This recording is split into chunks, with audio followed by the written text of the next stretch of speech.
প্রিয় দর্শক, আমন্ত্রণ জানাচ্ছি TVN24 এর নিয়মিত আয়োজন টিভিএন নিউজ দেখার জন্য। সাথে আছি ডাক্তার সজল আশফাক। দর্শক, আপনারা জানেন যে আমাদের অনুষ্ঠানটি নিউ ইয়র্ক থেকে সম্প্রচারিত হচ্ছে এবং প্রতিটি পর্বে আমরা একটি বিষয় নিয়ে কথা বলি। দর্শক, আজকের পর্বটা একটু স্পেশাল এই কারণে যে আজকে আমাদের অতিথি একজন বিশেষ মানুষ, যিনি বাংলাদেশের প্রখ্যাত নাক কান গলা বিশেষজ্ঞ। আপনারা অনেকেই হয়তো চিনবেন যারা বাংলাদেশ থেকে এসছেন গত 10 বছরের মধ্যে, তাদের চেনার কথা।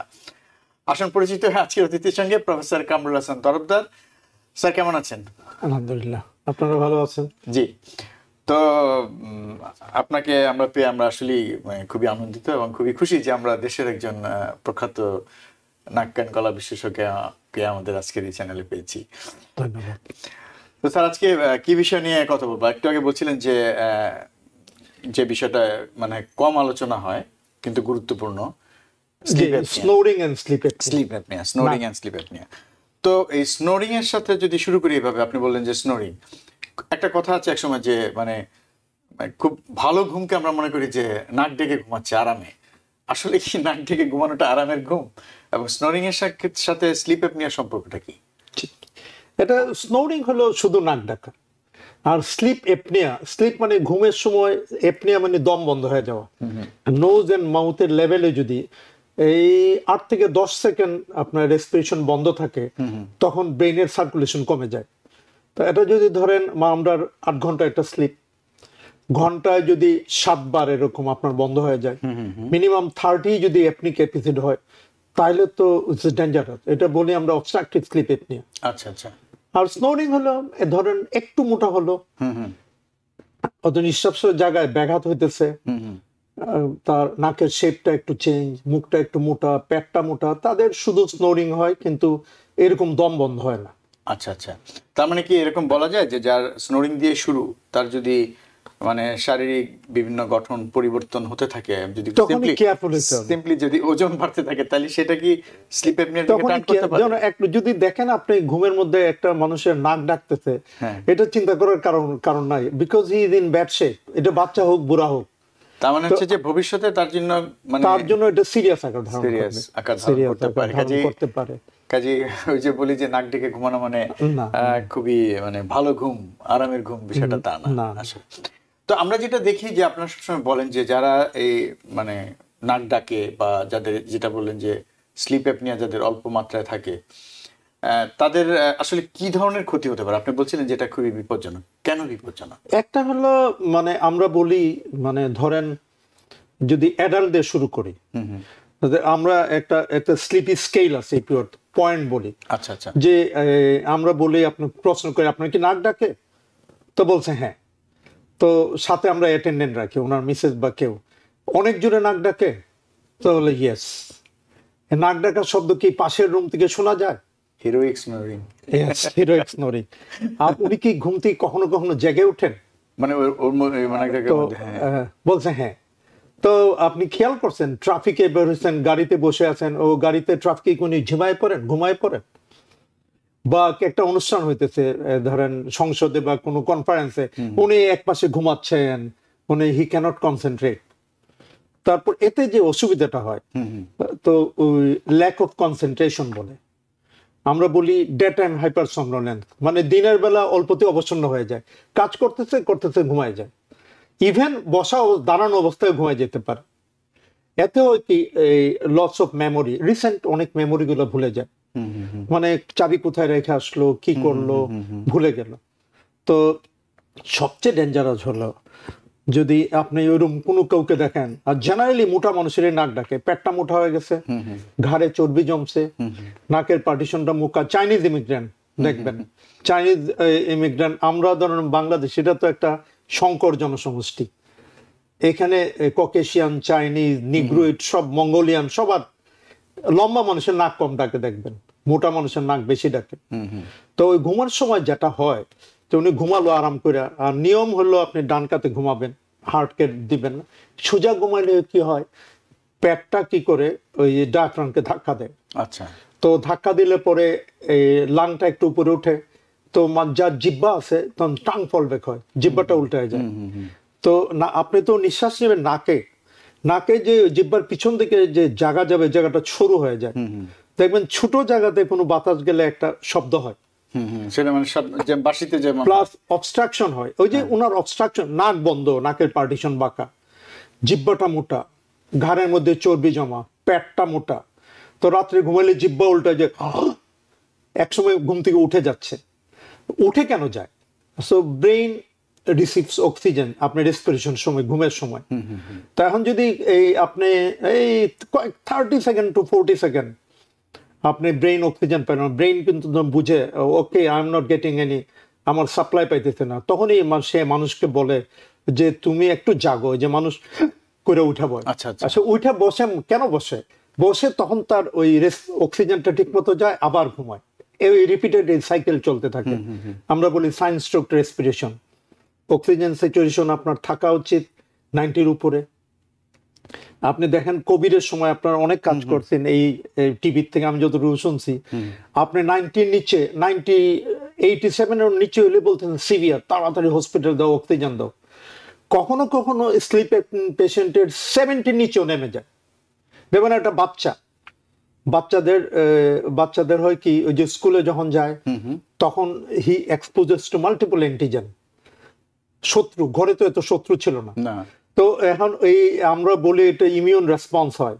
বাচ্চার সর্দি হয়, বাচ্চার টনসিল গুলো বড় হয়ে যায়, নাকের পিছের গ্ল্যান্ড এডিনয়েডটা বড় হয়ে যায়। তো দেখবেন বাচ্চা রাতে হা করে ঘুমায়, নাকে সবসময় সর্দি থাকে, নাকের সর্দিগুলো কানের সাথে নাকের একটা টিউব আছে, স্টেশন টিউব, ওটাতে চলে যায়, কানে পানি চলে যায়। দেখবেন ঠান্ডা হলে আমরা কম শুনি।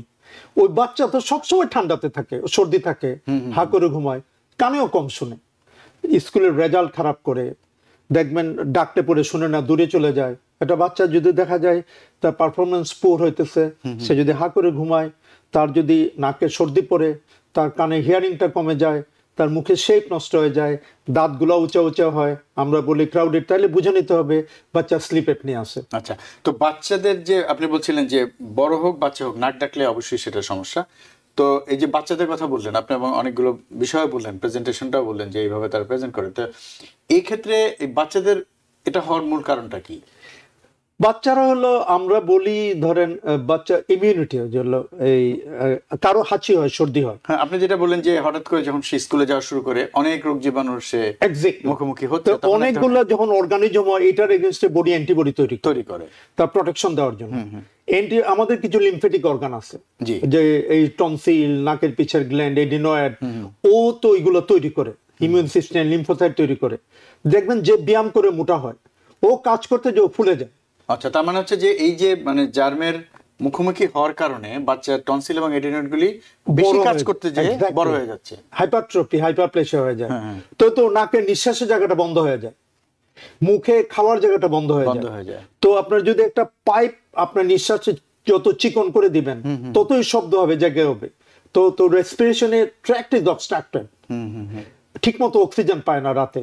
এই জন্য দেখবেন উল্টো করে ঘুমায় বাচ্চাগুলা, হা করে থাকে, বিছনায় ছটফট করে, এই পাশ ওই পাশ করে, বাচ্চাগুলা বিছনায় পেশাব করে, বাচ্চাগুলো কখনো কোনো ঘুম থেকে উঠে দরজা জানালার দৌড় দেয়। তো অ্যাকচুয়ালি মানে he or she is craving for oxygen.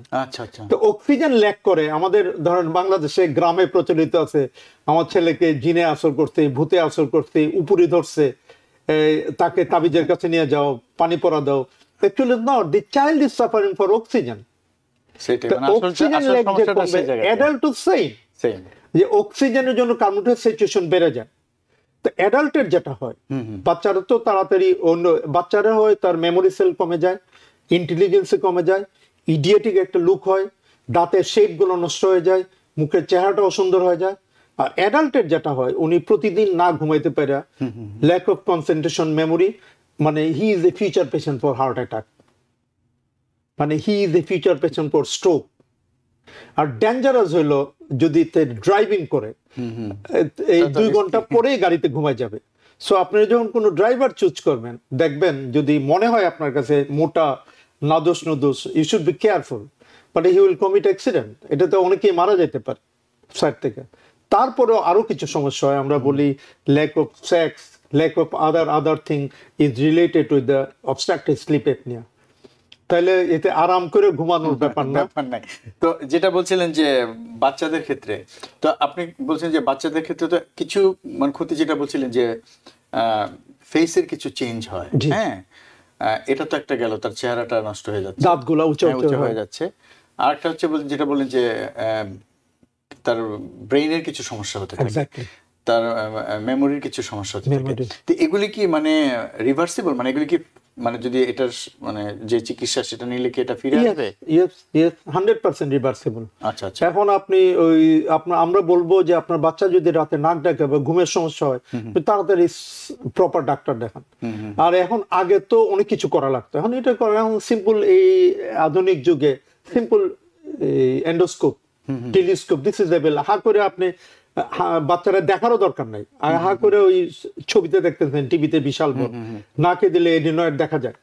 তো কানের পরীক্ষা করে দেখবেন পর্দাটা লাল, তারপরে কানে হিয়ারিং টেস্ট করে দেখবেন কানে কম শুনে। তাহলে আপনি until proved otherwise, this is the unless adenoid and there may be tonsillitis with OME বলি। তাহলে মানে যেটা বলি যে কানের মধ্যে পানি জমা, মানে কানে কম শুনে, নাকে সর্দি থাকা, সর্দি থেকে। তো এখন প্লাস অ্যালার্জি আছে কিনা কনফার্ম হবেন। তো এখন তো কমন কোল্ড, এখন কোভিড গেল, তো এখন আমরা বলি the child should be immunised properly. অনেকে অনেক কথা বলবে যে আমি ইনজেকশন দেই নাই, আমি কোভিড ইনজেকশন নেই নাই, I influenza. It's not. If you're wondering, should I get my COVID shot? Think about other people.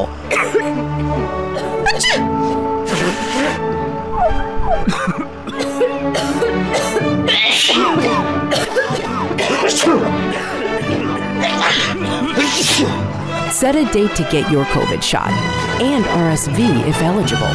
Learn more at nj.gov/health/vaccines. বডির ইমিউন সিস্টেমের জন্য অফকোর্স আপনি injection, both influenza, flu shot বলে বাচ্চাদের, আপনারা flu shot, exactly same Covid injection. ধরেন UK তো এখন দুইটাই কমন করে দিচ্ছে, বাচ্চাদের জন্য দিয়ে দিবেন টু ইনক্রিজ দ্য ইমিউনিটি।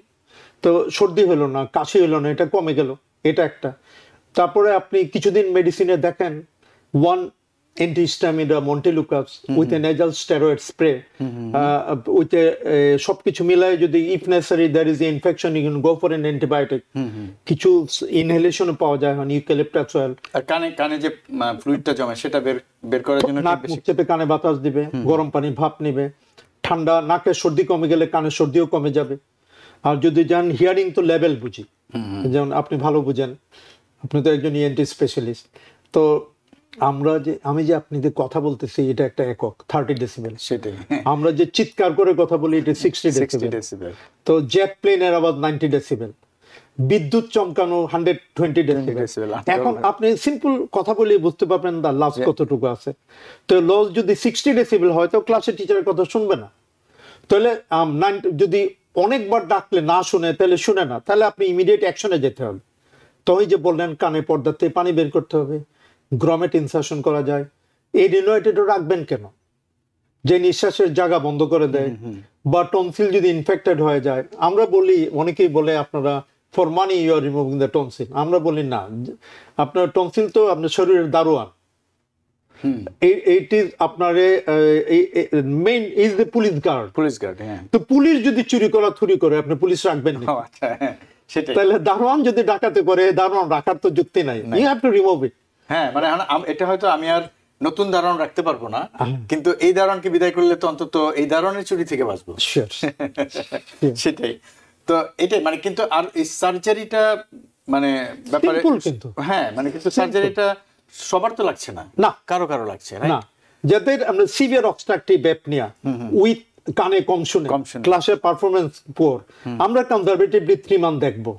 আচ্ছা, 3 মান্থে যদি it is improving, then child will improving.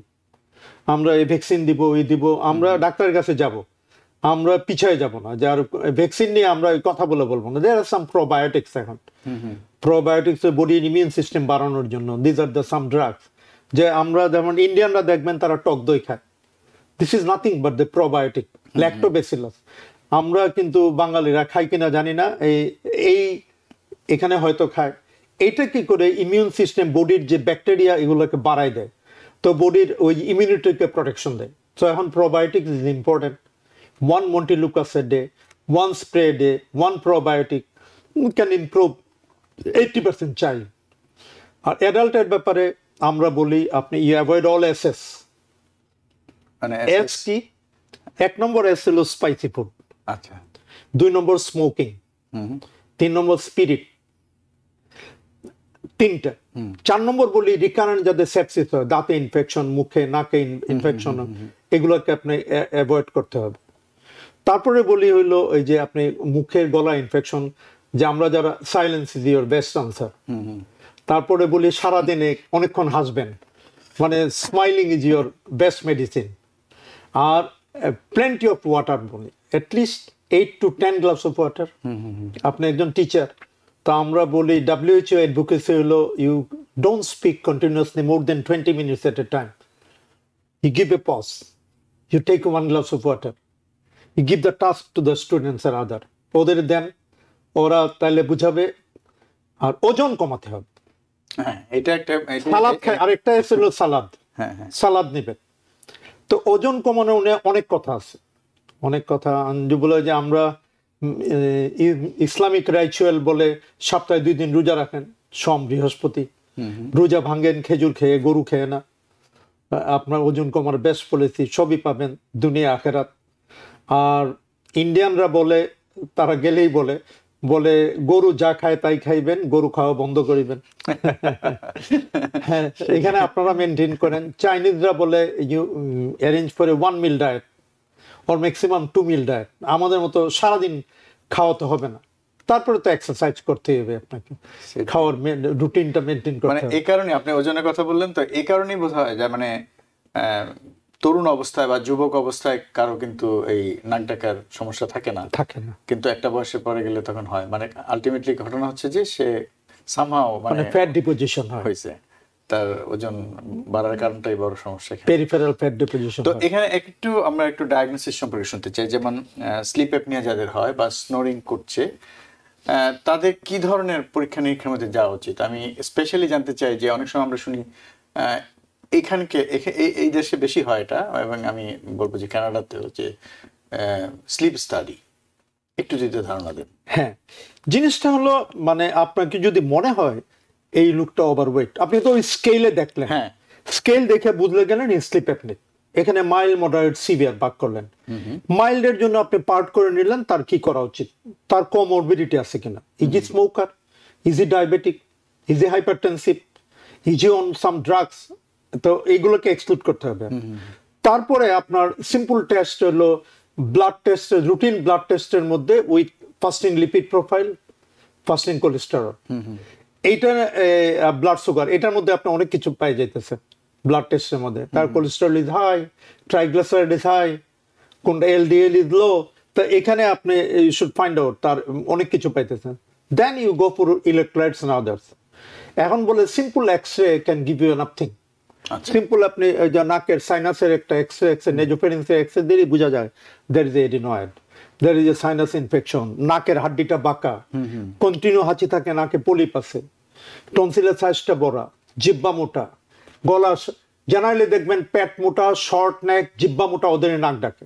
তো আপনাকে এই বুঝেন যে ওনার তো দেখা উচিত স্লিপ স্টাডিটা মানে একটা স্টাডি, ঘুমের মধ্যে একটা যন্ত্র লাগানো থাকবে, স্লিপ টাইমে এটা আপনাকে ডিটেক্ট করবে ওনার অক্সিজেন সিচুয়েশন কত নিচে লেভেলে নামে, ওনার কার্বন সিচুয়েশন কত বাড়ে, আদার মুভমেন্ট, হার্টের মুভমেন্টটা কি অবস্থায় থাকে, হার্ট মধ্যে মধ্যে স্টপ হয় কিনা, লেগ মুভমেন্টটা দেখে, যদি ঘুমের ডিস্টার্ব হলে পা নাড়ানো শুরু করে, অ্যাবডোমিনাল মুভমেন্ট গুলো, এইগুলা দিছে বাই মনিটর। আপনি এটা লাগানোর পরে দেখেন চেক, এটার সাথে সিপ্যাপ বলতে ওটা দিয়ে কন্টিনিউয়াস পজিটিভ এয়ারওয়ে প্রেশার, এইটা দিয়ে দেখে হইলো তার নাকে শ্বাস দিলে পরে জিহ্বা নিঃশ্বাস নিতেছে, তো কতক্ষণ পরে বন্ধ হইতেছে। টাইট্রেশন বলে, টাইট্রেশন হলে ওনার যে বন্ধ হয়, সিপ্যাপে কত প্রেশার দিলে পরে এটা খুলে। তো ম্যানেজমেন্ট, এটা দুইটা জিনিস এটাতে চেক করা যায়। তাহলে দেখলো তার অক্সিজেন স্যাচুরেশন তো ক্রিটিক্যাল লেভেলে নেমে গেছে, কখনো 65, কখনো 70, তো ইটস এ ডেঞ্জার লেভেল, তখন 80, কারণ 90 it is the mild, moderate, severe আপনি ডিভাইডেশন করলেন। করার পরে পেশেন্টকে বললেন যে আপনার এই তো এখন হলো এই লেভেলে আপনার স্লিপ অ্যাপনিয়া, এই যে আপনাকে স্লিপ স্টাডি করার পরে, তো স্লিপ স্টাডি আরেকটা জিনিস করে যে কারো কারো অ্যাপনিয়া সেন্ট্রালি থাকে। আচ্ছা, ধরুন হার্ট ডিজিজ আছে, জানে না, বুঝছেন, এখন কি করে ওই ব্রেইনেই কিছুক্ষণের জন্য রেসপিরেশন বন্ধ করে দেয়। আচ্ছা, আর আমরা বলি হলো পেরিফেরাল অ্যাপনিয়া, স্লিপ অ্যাপনিয়া, শ্বাস নিতেছে, ব্রেইন পাঠাইতেছে, নাকে মুখে অবস্ট্রাকশন হলো। একটা হলো ইয়ারওয়ে, ওখানে সেন্টারি কতক্ষণ বন্ধ থাকে, আর একটা পেরিফেরিতে বন্ধ থাকে, আর একটা মিক্স থাকে, দুইটাই মিলে। তো মিক্স বা সেন্ট্রাল বললে আপনি বুঝবেন তার হার্ট ডিজিজ আছে, তার ব্রেইনে কোনো অ্যাপনিয়া আছে, ব্রেইন ডিজিজ আছে, তা আপনি এটাতে এক্সক্লুড করে ফেলতে পারবেন অনেক কিছু। Apnoea is peripheral, apnoea is mixed, apnoea is central. তো এইগুলো তো অনেক কিছু। এখানে আপনাদের এখানে অনেক ভালো ভালো ডাক্তার, আমি জানি এখানে সেন্টার অনেকে আছেন কাজ ইয়ার জন্য, ওনারা আমাদের চেয়ে অনেক বেশি বুঝেন এগুলা। তো আমরা এতটুকু বুঝতে পারি অ্যাটলিস্ট ওনার এপনিক এপিসোডটা কতগুলো, কি ধরনের এপনিয়া আছে। একজন স্লিপ এপনিয়া হলো একটা টেস্ট, অনেকে আবার করতে পারে না, অনেক কারণেই করতে পারে না। তো আপনি একটা বেসলাইন টেস্ট, এটা করলে একটা মোটামুটি কি মানে একটা ভালো ধারণাই পাওয়া যায়। তারপরে ধরেন অনেকেই কি করে, একটু কথা বলতে চাই, রুগী আইলে বলে একটা সিটি স্ক্যান করেন, একটা এমআরআই করেন। So don't do it. এখন হলো ধরেন এমআরআই গ্যান্ট্রিতে ঢুকালে 10 থেকে 15 মিনিট 20 মিনিট লাগবে সিটি স্ক্যানে। যার স্লিপ অ্যাপনিয়া সে ক্যানট টলারেট। তো এখন এইখানে এটা এখন বলে ডাইনামিক এমআরআই, একটা অনলি 1 মিনিটের মধ্যেই আপনাকে বলে দেবে আমরা দেখতে চাই কোথায় অবস্ট্রাকশন, সেটাই। So you could go for this dynamic one. আরো অনেক কিছু স্পেশাল টেস্ট আছে। তাহলে আমরা বলি আমাদের স্টুডেন্টরা না আসলে পরে বলবো না সিটি স্ক্যান করবা, এমআরআই করবা, এটা যে ডেঞ্জারাস সিচুয়েশন হয়ে যেতে পারে, পেশেন্ট ক্যানট টলারেট। পরীক্ষা, বেসলাইন পরীক্ষা দিয়ে অনেক কিছু বুঝতে পারবেন। সেটাই।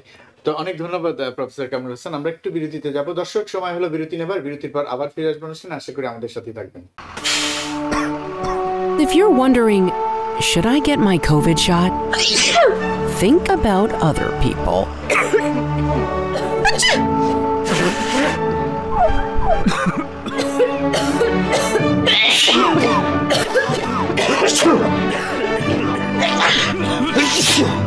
Set a date to get your COVID shot and RSV if eligible.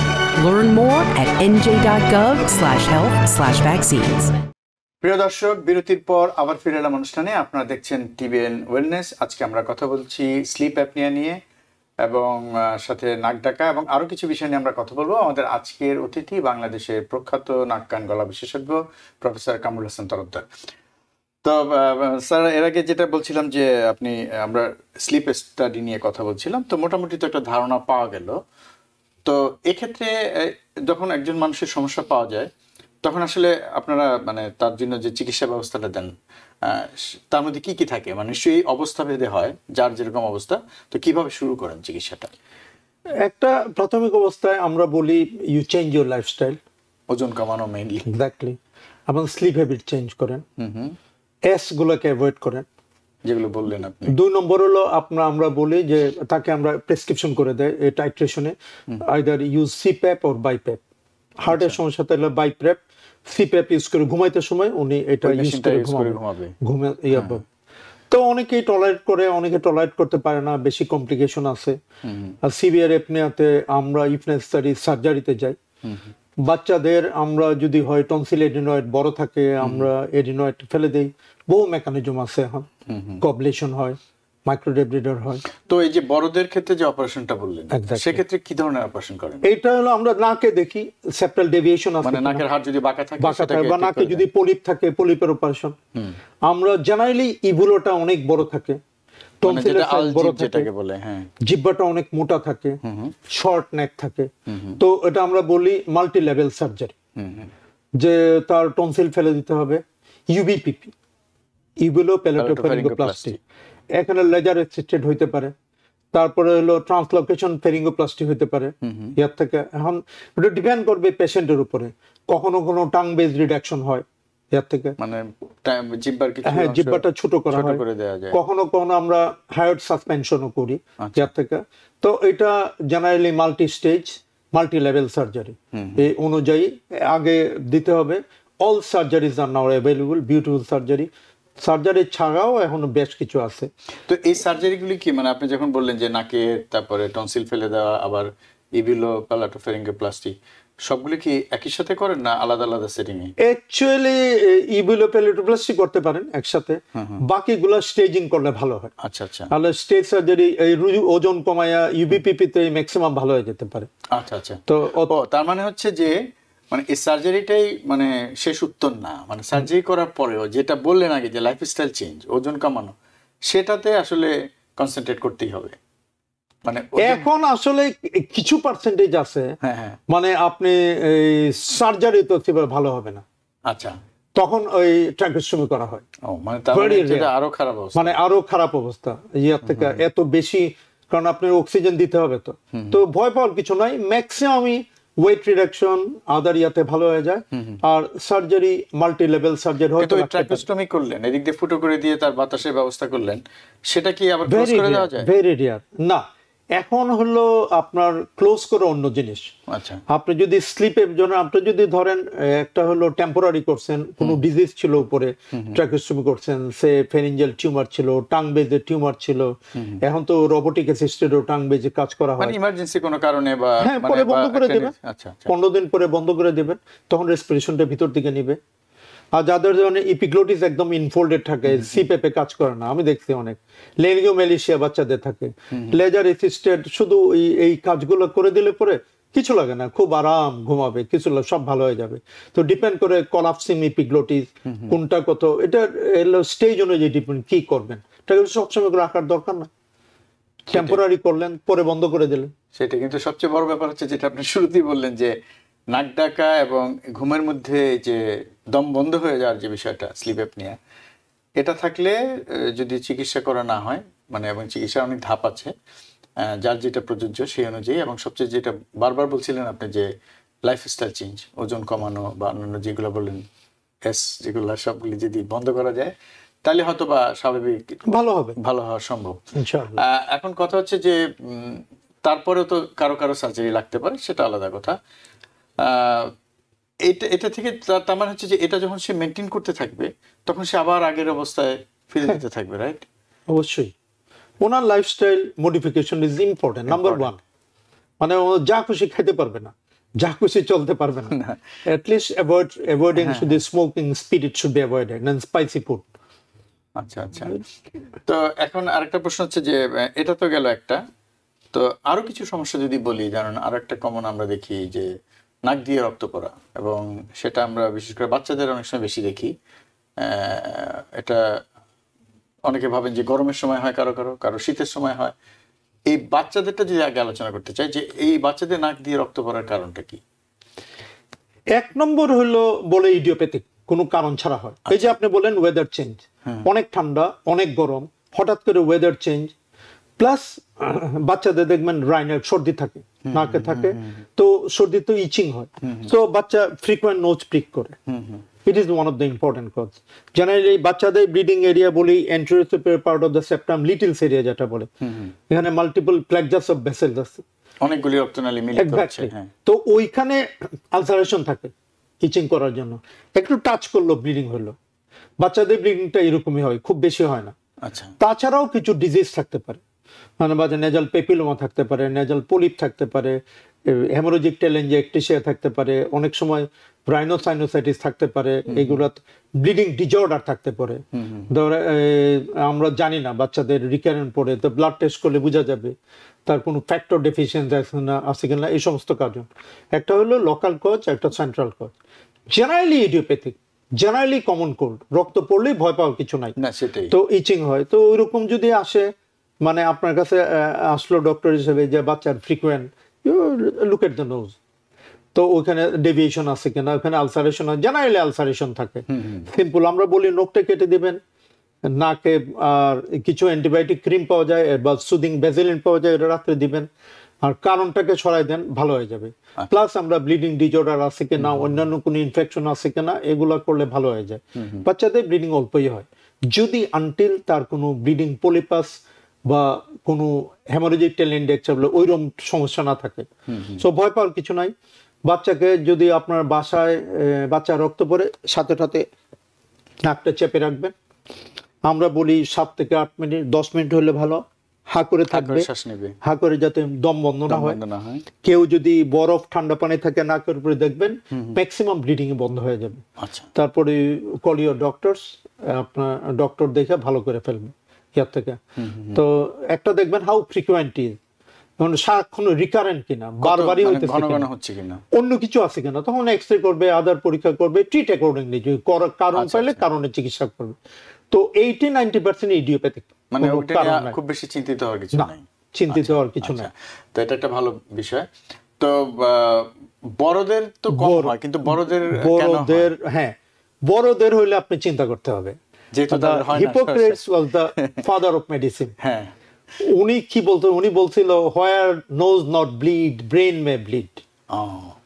তো নাকে ব্লিডিং হইলো, আমি বলি মানে জানাইলে আমাদের কাছে যখন অ্যাডাল্ট ছেলে মেয়ে খুব হয়ে যায়, আমার বাবা অনেক রক্ত পড়ছে এর থেকে, তা আমরা বলি যে নাকে ব্লিডিং যে সেফটি ব্লিডিং, যে ওনার হায়াত ছিল, আল্লাহ ওনাকে হায়াত দিয়ে দিয়েছে। না ধরেন এই যদি হঠাৎ করে প্রেসার, মানে এই রক্তটা মানে ব্রেনে ব্লিডিং হইতে পারতো, স্ট্রোক করতে পারতো, হার্টে ব্লিডিং হয়ে হার্ট অ্যাটাক করতে পারতো, কিডনিতে ব্লিডিং হয়ে হেমাচুরিয়া হইতে পারতো। নাকের ব্লাড ভেসেলটা খুব পাতলা, ইজিলি এটা দেখছেন, তো অন্য দেখা যাওয়াতে রুগীর বেঁচে গেল, তাড়াতাড়ি ম্যানেজমেন্ট হবে। তো আনটিল প্রুভড আদারওয়াইজ, অ্যাবভ 40 যদি কোনো পেশেন্ট আসে, প্রথমেই চিন্তা করতে হবে ওনার হাইপারটেনশন আছে কিনা, অথবা উনি কোনোদিন ডাক্তার দেখা নাই, আননোন হাইপারটেনশন আছে ওনার। সো আপনি তো ইয়ারলি চেক করাবেনই আপনাকে whether you are hypertensive, এখানে আপনারা যেগুলো খাইতেছেন। তো 2 নম্বর হলো whether the patient is on a drug, তাহলে প্রচুর হার্ট ডিজিজ, ক্লোপিডোফিল, এসপিরিন এগুলো খাইতেছে, ব্লাড থিনার এগুলো দেখতে হবে, অন্য ওষুধ খাইতেছে কিনা। So above 40 until proved otherwise this is due to hypertension. তো হাইপারটেনশন হইলে পরে তো প্রেসার চিকিৎসা করতে হবে। আর ব্লিডিং এর তো কোনো বিকল্প নাই, ব্লিডিং এর এমনি তো কিছু বন্ধ হবে না। Generally it from sizeable blood vessel বলে, এটা বাচ্চাদের মতো সামান্য পিছন থেকে, এটা দেখা যায় না, হ্যাঁ, কিন্তু এটা অনেক মোটা, এটা হচ্ছে সেন্ট্রাল ভেইনের সাথে ইন্টারনাল ক্যারোটিড রিলেশন আছে, যে কারণে কি মানে বয়স্কদের ব্লিডিং হলে ডেঞ্জারাস, অনেক বেশি সিভিয়ার ব্লিডিং হবে।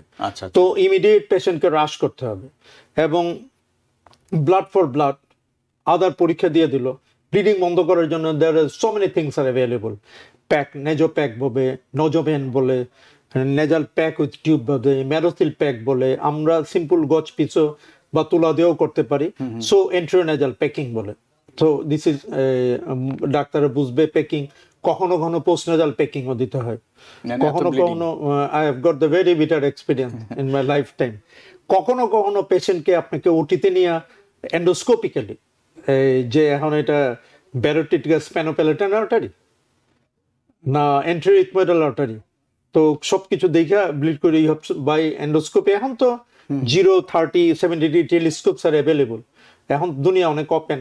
আপনি যে একটু আগে বলি নাই, বাচ্চা রিকারেন্ট হইলে পরে একটু সিডেশন দিয়ে দেখেন কোথায় ব্লিডিং কটারি করা যায়, পয়েন্টটাকে বন্ধ করে আসলেন, ব্লিডিং বন্ধ হয়ে গেল। অ্যাডাল্টে কটারি অনেক সময় বন্ধ হয়, অনেক সময় প্যাকিং করা লাগে। আর হলো revert to normal, pressure revert to normal, pressure plus আমরা বলি কিছুদিন ব্লাড থিনার বন্ধ রাখেন, আদার সাইড গুলো দেখেন। সো ট্রিটমেন্ট ইজ অ্যাকর্ডিংলি, ভয় পাওয়ার কিছু নাই। ওই পেশেন্টকে আপনাকে রাশ করতে হবে ইমিডিয়েটলি। দিস আর ইমার্জেন্সিস, ভর্তি করতে হবে। বাচ্চারটা এমার্জেন্সি না, অ্যাডাল্টেরটা ইমার্জেন্সি। তারপরে অন্যান্য হার্টের যা ডিজিজ আছে আমরা খুঁজে বের করব কিছু আছে কিনা সেটাই। ইয়ার থেকে প্রফেসর কামরুল হাসান, অনেক ধন্যবাদ। আমাদের হাতে খুব অল্প সময় আছে, হয়তো 4 মিনিটের মতো। আমি যেটা বলতে চাই যে নাক কান গলা বিশেষজ্ঞের সঙ্গে কথা বললাম আর সাইনাস নিয়ে কথা বলবো না, এটা তো হয় না। তো সাইনাসের সমস্যা নিয়ে অনেকেই কিন্তু মানে খুব চিন্তিত থাকেন। কিন্তু আমরা যেটা জানি এবং আমরা বাংলাদেশে থাকা অবস্থা আপনার কাছে শিখেছি যে এখন তো নাকের অনেক সার্জারি আছে, মানে যেগুলি করলে নাকের একসময় ধারণা করা হতো যেগুলি ভালো হয় না, কিন্তু এখন তো সেগুলো হচ্ছে। একটু যদি ধারণা দেন, নাকের সাইনোসাইটিস হলে অ্যাকচুয়ালি হেডেক হইতে পারে, এটা সাইনোসাইটিস হইতে পারে, এটা মাইগ্রেন হতে পারে টেনশন হেডেক, আরো কিছু হইতে পারে, সাম নিউরালজিয়া হইতে পারে।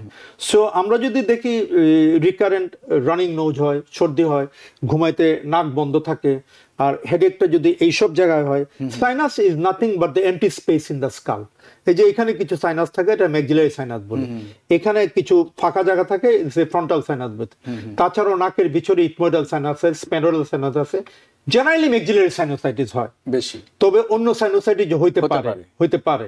তো এখন সাইনাসের আপনি এটা তো ডায়াগনোসিস তো সহজ, সিম্পল।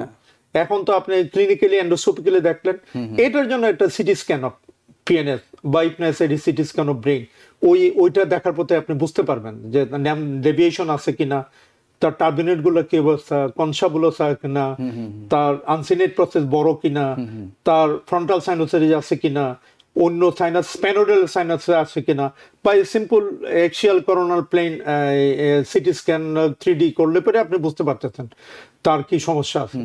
কনজারভেটিভ ট্রিটমেন্ট দেন, অ্যালার্জি ট্রিটমেন্ট না বললে ফ্লু শট দেন, নাকে স্প্রে দেন, একটা মন্টিলুক আছে, অ্যালার্জি ভালো থাকবে।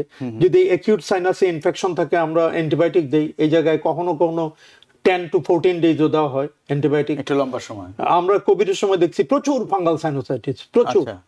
আমরা যদি দেখা যায় একটা ইউনিল্যাটারাল এক সাইডে ঠিক আর ওখানে থাকে is the fungal sinusitis, bilateral হইতে পারে। So endoscopic sinus surgery is not available. Either নাক সোজা করবেন, টার্মিনেট ছোট করবেন, দ্য কনসাবুলোসা, না সাইনাসকে ওপেন করবেন। ভয় পায় মানুষ, ভয় পাওয়ার কিছু নাই। সাইনাসের যদি ড্রেনটা বন্ধ হয়ে যায়, সাইনাসের ছিদ্রটা কিন্তু উপরের দিকে, ম্যাক্সিলারি সাইনাস জন্মের সময় এটা নিচে ছিল, সাইনাস যখন বড় হয়েছে এটা ওপেনিংটা উপরে উঠে গেছে। তো তার যে ড্রেনিং সিস্টেম, ওইটা ড্রেনটা যদি ইম্পিটেড হয়, এখানে পানি জমে যায়। তো যেখানে পানি জমবে ওখানে ইনফেকশন হবে। দেখবেন যেখানে পচা আবর্জনা, এখানে ময়লা জমে। তো আপনাকে আমরা একটা সাইকেল বলি, দেখবেন এই যে আপনি বসে আছি, ঢুক গিলতেছি প্রতি 15 মিনিট। কেন হলো? ওই যে নাকের সিক্রেশন এবং লাংয়ের সিক্রেশন সব ফেরিংসে আসে, ওই সিক্রেশন আমরা ঢুক গেলি, রিপিটেড ঢুক গেলে ঠান্ডায়, যেগুলো দরকার পেটে অ্যাবজর্ব হয়ে যায়, যেগুলো দরকার নাই এগুলো নষ্ট হয়ে যায় এই অ্যাসিডে। তো এই যে সিক্রেশনটা ইম্পিডেড হলো, ব্লকড হলো যে সাইনাসে, by polyp, by mucosa, by big turbinate, এখন এই আপনাকে ব্লকেজটা খুলে দিতে হবে। আগে আমরা বলতাম না নাকের হাড্ডি সোজা করা, এখন বলে না, ইট ইজ অ্যান অ্যাপ্রোচ নাকের হাড্ডি সোজা করা। You should see the areas of the sinuses. এন্ডোস্কোপিলে দেখবেন ছোট্ট একটা পলিপ, অস্টিওমিয়াটাল কমপ্লেক্স বলে, এটা ব্লকড হয়ে গেছে। এন্ডোস্কোপি খুলে দেন, দেখবেন খুব সুন্দর ড্রেন হয়ে গেছে। ফ্রন্টাল সাইনাসে অনেক সময় জমে, আগে আমরা ট্রিপিনিং করতাম, এখন তো এন্ডোস্কোপিক্যালি আপনি খুব সুন্দর যায় দেখা যে ইউজ টু এটা ওপেন করে দিলেন। যদি স্পেনোডাল সাইনাসে হয় অনেক ব্যথা হয়, সো অল সাইনাস ওপেন করা এটা ডিফিকাল্ট কিছু না। যারা এন্ডোস্কোপি বুঝে ওই জিনিসগুলো ওপেন করে দিলে তার রিয়েলি ব্যথাগুলো থাকবে না, নাতে রাতে। আর কনজারভেটিভ ভালো হয়ে যেতে পারে, কিন্তু কারো হয়তো লাগতেও পারে। আর মাইগ্রেন তো ডিফারেন্ট। তো এক্ষেত্রে তো আসলে এগুলি কি মানে ডে কেস সার্জারি হিসাবে করা যায়? কিছু ডে কেয়ার, আর কিছু একদিন থাকাই ভালো। আচ্ছা, পুরো অজ্ঞান করে যেহেতু করবেন, আচ্ছা, তো থাকাই ভালো। অনেক কিছু অ্যাভয়েড করা যায়, একটু আরাম করলেন, সুদিং। আর নাকে যেহেতু প্যাক দেওয়া হয়, যে প্যাকই দেওয়া হোক, মেরোসিলিউট, এটা একটা বদারসাম। নাকে নাকটা বন্ধ থাকে, হা করে শ্বাস নেয়। সো আমরা বলি 24 আওয়ার্স থাকে, এটাকে রিলিজ করে তারপর যান। মানে একদিন ভর্তি থাকলেই ভালো। তার মানে হচ্ছে যেটা মনে করা হতো যে আমার সাইনোসাইটিস, আমার তো মানে মাইগ্রেন হতে পারে, টেনশন হেডেক হতে পারে, ইট শুড ফাইন্ড আউট। সবকিছু কি সাইনোসাইটিস বলে চালানো? আমরা বলি যদি সিটি নেগেটিভ হেডেক, কিছুই পাইলাম না, বা ওনার হেডেক হয়, হঠাৎ করে থ্রোবিং হয়, ঘুমে ডিস্টার্বল হয়, খাওয়ার ডিস্টার্বল হয়, এটা maybe tension, maybe migraine headache. এটা বুঝতে হবে কেমন হেডেক, ক্লাস্টার হেডেক। সো হেডেকের ক্লাসিফিকেশন বুঝবেন আপনি, ওই কনজারভেটিভ ট্রিটমেন্ট, ওইটাও ওনার লাইফস্টাইল চেঞ্জ, ওনার ঘুমের যাতে সমস্যা না হয়। টেনশন চাইলেই তো বলা হয় না, ইভেন এখন আমরা বলি she or he need psychotherapy. এই সবকিছু মিলাই হেডেক ভালো হবে। সেটাই তো। প্রফেসর কামরুল হাসান, আপনাকে অনেক ধন্যবাদ। আমরা আসলে অনেক কিছু শুনলাম আজকে, অনেকদিন পর আসলে নাক কান গলা নিয়ে আসলে কথা হয় না। আপনাকে আমাদের মনে হয় যে আমাদের দর্শকরা উপকৃত হবে। আপনাকে অনেক ধন্যবাদ আপনার সময় দেওয়ার জন্য। আপনাদের অনেক ধন্যবাদ। প্রিয় দর্শক, এতক্ষণ যারা আমাদের সাথে ছিলেন আপনাদেরকে অনেক অনেক ধন্যবাদ। আমরা চেষ্টা করেছি নাক কান গলার কয়েকটি বিষয় নিয়ে কথা বলতে, বিশেষ করে স্লিপ অ্যাপনিয়া, স্নোরিং এবং সাথে সাইনোসাইটিস, তারপরে এপিস্ট্যাক্সি যেটা নাকের দিয়ে রক্তপাত বা রক্তক্ষরণ, এগুলো নিয়ে কথা বলার চেষ্টা করেছি এবং চেষ্টা করেছি মোটামুটি আপনাদেরকে একটা গাইডলাইন দিতে যে কিভাবে চিকিৎসাগুলি করা যায়। আমরা চেষ্টা করেছি আপনাদেরকে সচেতন করতে। তবে হ্যাঁ, আপনার যিনি চিকিৎসক, আপনার প্রাইমারি কেয়ার ফিজিশিয়ান, তিনিই আপনার আসল ব্যক্তি যিনি আপনাকে দিক নির্দেশনা দিবেন এবং চিকিৎসা দিবেন। আমাদের কাজ হচ্ছে আপনাকে সচেতন করা। সবাই ভালো থাকবেন, সুস্থ থাকবেন। আগামীতে আবার দেখা হবে অন্য কোনো বিষয় নিয়ে। আল্লাহ হাফেজ। TBN 24 টেলিভিশন দেখতে আজই কল করুন 7187776556। লগ ইন করুন www.totalcablebd.com। নিউ ইয়র্ক থেকে সম্প্রচারিত TBN 24 টেলিভিশন বিশ্বজুড়ে বাঙালির কণ্ঠস্বর।